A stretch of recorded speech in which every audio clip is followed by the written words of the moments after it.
Hello everyone and welcome test with super coaching. UGC NET का notification जल्दी out होने वाला है। लास्ट टाइम जो नोटिफिकेशन आउट हुआ था 20 तारीख के अंदर हुआ था, एग्जाम 15 जून के अंदर था। इस बार नोटिफिकेशन जल्दी आउट होने वाला है, 16 तारीख के अंदर। आप ऑलरेडी खड़े हुए हैं, 16 से 20 के बीच में जल्दी आउट हो जाएगा। आज हो जाएगा, कल हो जाएगा, कभी भी आउट हो सकता है। अब इंपॉर्टेंट चीज क्या है कि नोटिफिकेशन के अंदर क्या चेंजेस हो सकते हैं, क्या सिलेबस बदलाव होगा, एलिजिबिलिटी बदलाव होगा, एग्जाम पैटर्न के अंदर बदलाव होगा और एग्जामिनेशन कब होगा, इन सारी चीजों के बारे में डिस्कस करने वाले हैं। सबसे इंपॉर्टेंट चीज क्या है, जो यूजीसी नेट के पुराने चेयरमैन थे, यूजीसी के पुराने चेयरमैन थे, वो रिटायर हो चुके हैं। काफ़ी इवेंटफुल उनका टेन्योर रहा, आप सभी को पता है।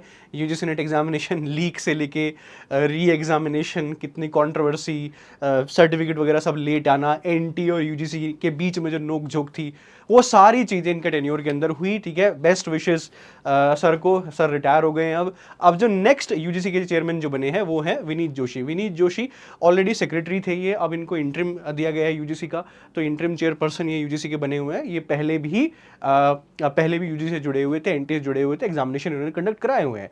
तो अब क्या चेंजेस आप एक्सपेक्ट कर सकते हो यूजीसी नेट नोटिफिकेशन के अंदर। ठीक है, हर बार नेट के नोटिफिकेशन में चेंज होके आता है। ठीक है, एलिजिबिलिटी को लेके तो जैसे कि लास्ट टाइम जो चेंज हुआ था वो था कि 4 ईयर डिग्री, जो 4 साल की डिग्री है, उनको भी एलिजिबल बना दिया गया था कि आप नेट का एग्जामिनेशन दे सकते हैं। ये 1 साल पहले हुआ था।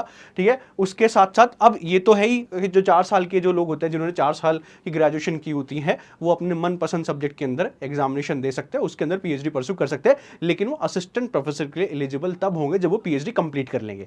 ओके, तो ये एक बड़ा चेंज जो हुआ था। उसके साथ साथ जो मास्टर्स के अंदर है, जो ऑलरेडी एनरोल्ड है, वो भी नेट के एग्जामिनेशन दे सकते हैं। ओके, तो आप फर्स्ट सेमेस्टर के अंदर अगर आप हो तो आप एग्जामिनेशन दे सकते हो, तैयारी शुरू कर सकते हो।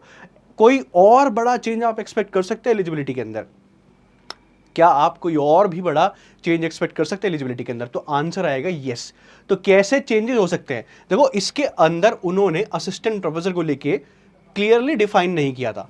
ठीक है, कि क्या ये लोग जिस सब्जेक्ट के अंदर नेट क्वालिफाई कर सकते हैं तो क्या वो एलिजिबल हो जाएंगे। तो यहां पे मुझे लगता है कि एक नई चीज यहां पे इंट्रोड्यूस हो सकती है कि कुछ ना कुछ उनको रियायत दी जाए, क्योंकि अभी तो उनको असिस्टेंट प्रोफेसर के लिए एलिजिबल नहीं माना जा रहा है। जो भी कोई 4 साल की ग्रेजुएशन कर रहे हैं, ये 4 साल कर रहे हैं, तो उनको नहीं माना जा रहा है। यहां पे मुझे लगता है कि एक बड़ा चेंज यहां पे आने वाला है। साथ ही साथ आप देखो, जो नेशनल एजुकेशन पॉलिसी 2020 है, उसको लेके भी बहुत सारी चीजें आ रही हैं। ठीक है, मल्टी डिसिप्लिनरी हो रहा है, तो वहां उस चीज को लेके भी एक चेंज आ सकता है, जहां पे नेट को लेके एलिजिबिलिटी उनकी थोड़ी सी में भी चेंज की जा सके, असिस्टेंट प्रोफेसर को लेके थोड़ी सी एलिजिबिलिटी चेंज की जा सके, जो कि न्यूज के अंदर बहुत रहा है। आपने बीएड एमएड वाला चीजें बहुत सुनी हुई है। तो पहले चीजें तो ये होगी एलिजिबिलिटी को लेके।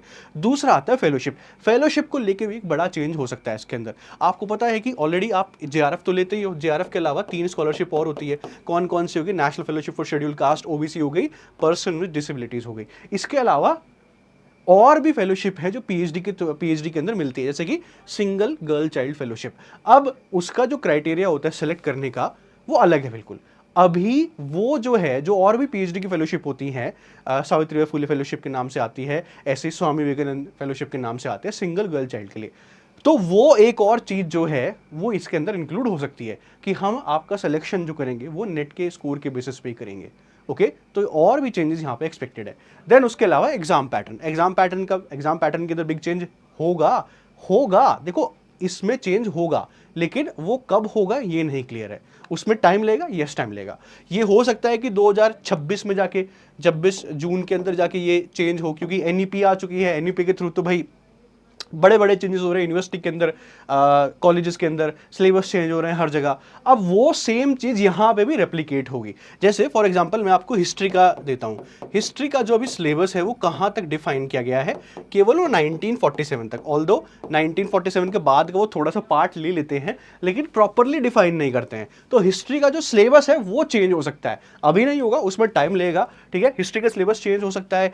चेंज होकर कहां तक जाएगा ये? क्या ये 1991 तक जाएगा? नहीं, ये मुझे लगता है कि 2000 तक जाएगा, 2004-5 तक चला जाएगा पूरा का पूरा सिलेबस, क्योंकि बहुत हिस्ट्री आपकी और एक्सपैंड हो चुकी है।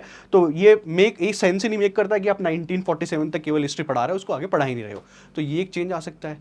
ठीक है, उसके अलावा पेपर 1 में चेंज आएगा। यस, देखो, ये चेंजेस एक्सपेक्टेड है, क्योंकि आपका लास्ट टाइम जो रिवीजन हुआ था यूजीसी नेट के सिलेबस का, एग्जाम पैटर्न का, वो बहुत साल पहले हुआ था। ठीक है। 2008 में तो एग्जामिनेशन पैटर्न पूरा का पूरा चेंज हुआ था, ठीक है, जहां पे उन्होंने फिर जो था पेपर टू मतलब पेपर टू वो कर दिया, सब्जेक्टिव को हटा के उन्होंने एमसीक्यूज पूछने शुरू कर दिए थे। उसके बाद 2017 में चेंज हुआ था। 2017 में जब चेंज हुआ तो उन्होंने उस जो 2 बार पेपर हुआ करते थे, पेपर 2 पेपर 3, उनको चेंज करके एक कर दिया। अब उसको भी काफ़ी टाइम हो चुका है, तो एक और आप चेंज यहाँ पे एक्सपेक्ट कर सकते हैं, लेकिन उसमें टाइम लग जाएगा। हो सकता है कि 2026 के जून से लागू हो। सेम गोज फॉर सिलेबस को लेके भी आप तभी इस चीज़ को लेकर निश्चिंत रहिए कि ये 2026 से जून से लागू हो सकता है। अब एग्जामिनेशन डेट क्या है आप लोगों की? आप लोग नेट के नोटिफिकेशन का वेट कर रहे हो। नेट का नोटिफिकेशन वेट 16 तारीख आज है, 16 से 20 के बीच में कभी भी आउट हो सकता है, ठीक है। आप आज एक्सपेक्ट कर लीजिए, कल एक्सपेक्ट कर लीजिए। इसकी एग्जामिनेशन डेट किसके अराउंड होगी? आप ये एक्सपेक्ट कर लीजिए कि 10 से लेके ये 15 जून के बीच में ये एग्जामिनेशन डेट आपकी रख देंगे। ओके, तो आप इसी के हिसाब से अपना तैयारी करना शुरू कर दीजिए। और अगर आपको लगता है कि आपको अच्छे तैयारी करनी है तो टेस्ट बुक सुपर कोचिंग आपके साथ है। बूस्टर कोर्स लॉन्च हो चुका है। बूस्टर कोर्स में paper 1, paper 2, test series, foundation course, सारी चीजें आपको एक जगह मिल जाएगी यहीं पे टेस्ट बुक सुपर कोचिंग के अंदर। आपको सिंपली क्या करना है, डिस्क्रिप्शन बॉक्स में गूगल फॉर्म लगा हुआ है, उसको फिल कर दीजिए, हमारी टीम आपसे कांटेक्ट कर लेगी। कमेंट सेक्शन में भी फॉर्म लगा हुआ है, उसको फिल कर दीजिए, हमारी टीम आपसे कांटेक्ट करके आपको समझा देगी कैसे कैसे बूस्टर कोर्स चलेगा, ठीक है। तो आपको अपनी पढ़ाई अगर नेक्स्ट लेवल के अंदर लेके जानी है तो booster course is for you. अगर आप वो स्टूडेंट है जो दिसंबर के अंदर जेआरएफ टारगेट कर रहे हैं तो आप अभी से प्रिपरेशन शुरू कर सकते हैं। आपके लिए फाउंडेशन बैचेस भी चल रहे हैं पेपर 1 पेपर 2 के। ओके, ये टेलीग्राम चैनल उन स्टूडेंट्स के लिए जो हिस्ट्री के एस्पिरेंट्स हैं एंड पेपर 1, आप ये ज्वाइन कर लीजिए, आपको सारी इंफॉर्मेशन यहां पे मिल जाएगी। चलिए, thank you very much, take care, good bye, और मिलते हैं नोटिफिकेशन के साथ। Bye bye everyone.